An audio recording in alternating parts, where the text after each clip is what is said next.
So today we're going to look at how to create a restore point and then restore Windows back to that created restore point. Basically what we're going to do is you're going to click Start, Programs, Accessories, System Tools, and then you'll go down to System Restore. This pops up. As you can see, right now there's three options. Normally there's only two. You have the top two: restore my computer, create a restore point. I just previously did this restore session, so I can actually undo my last restoration if for some reason it wasn't something I wanted to do. So what I'm going to do right now is create a restore point. So I'm going to click Next, and I'm going to name it. So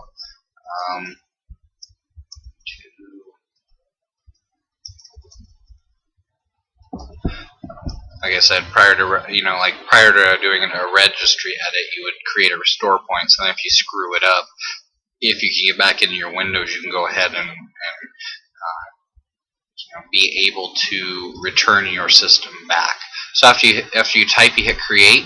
Again, it will create this new restore point, and then you can do prior. It gives you when it was created, the time, and what you named it.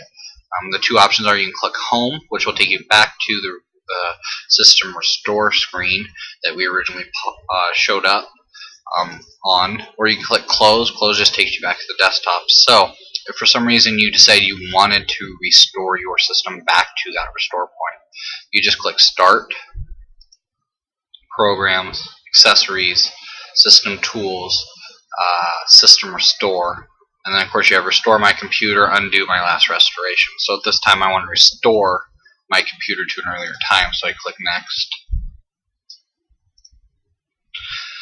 Alright, so the way this works, this calendar on the left displays days on which you have active restore options. So you can see on the 16th, which is today, I have prior to editing. Prior to this, I did a test video, or I did before I edited the registry, software distribution service, so internet updating, and then the restore operation I did earlier. If you go back to January, you can see on each of these where the numbers are larger, so like 10, 11, 29, 31. If I click on those days, like the 11th, you'll see like updates were installed. Or on the 29th, I installed VMware on this system. So then you can go ahead, and I don't want to use that particular one, so I go back to today, and I do the 7/02/28, and I would click Next. And it gives you all these warnings. This is the selected restore point. This does not cause you to lose recent work, such as saved documents. And it is completely reversible. It will shut down Windows, so you do want to save any open programs if you were like typing something or doing something that you didn't want to lose. So what I'll do is go ahead and click Next. After you hit Next, Windows will automatically shut itself down. It shuts down all the active processes, which is nice. Theoretically, this should allow you to be able to overcome a virus. The problem is most viruses these days seem to take over System Restore and corrupt them all, so you can't actually go back and use any of them.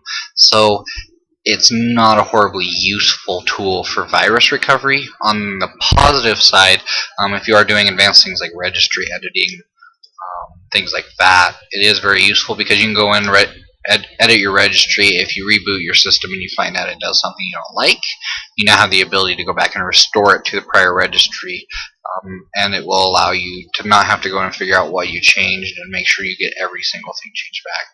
So as you can see, it closes down, boots back up. Because we're in a virtual machine, it boots very quickly.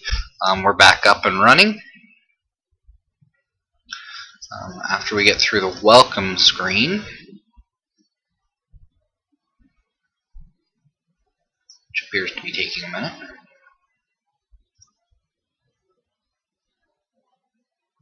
As you can see, it will pop up and say restoration complete. Your computer has been successfully restored to that one that we created. If you don't like it, doesn't correct your problem, you can choose another restore point or undo this restoration and return. So as you can see, it boots up normally, and we are actually technically running at the restore point that was created about 4 minutes ago. And then that will allow you to have your settings all the same as they were. So that's a very basic video on how to create and return to a previous system restore point. Thank you for watching.